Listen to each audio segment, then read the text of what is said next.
Mister Calataio, quanto fa male, quanto pesa perdere un punto e vederne prendere 3 ad una diretta concorrente al quinto minuto di recupero? Fa male perché ormai eravamo, come dici tu, all'ultimo secondo. Bisogna fare esperienza. Purtroppo abbiamo commesso un errore difensivo proprio nell'ultimo secondo che ci è costato gare, però la rabbia resta perché era un punticino da mettere dentro e camminare per la nostra salvezza. Però sono contento della prestazione della squadra perché è una squadra giovane, una squadra di ragazzi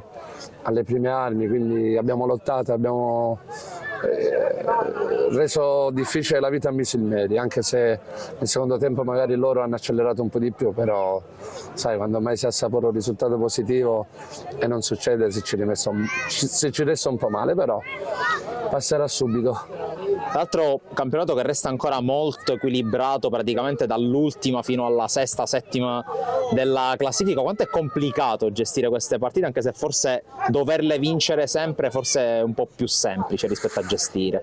Ma c'è poco da gestire, mancano 4 partite, quindi 2 partite in casa, 2 fuori, bisogna fare più punti possibile e vedere quello che succede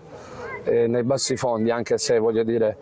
per fortuna ancora abbiamo un margine di 6 punti sulla quart'ultima e quindi con le altre ci siamo avvicinati, siamo un po' tutti a 1 punto, 2 punti, 3 punti, quindi ci saranno tanti scontri diretti e questo sicuramente renderà ancora il campionato più affascinante, però ripeto,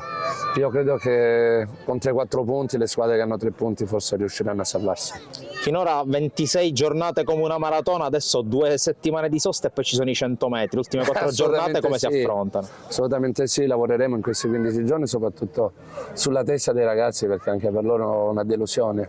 perché perdere così è sempre brutto, però lavoreremo, ti ripeto, è una squadra giovane che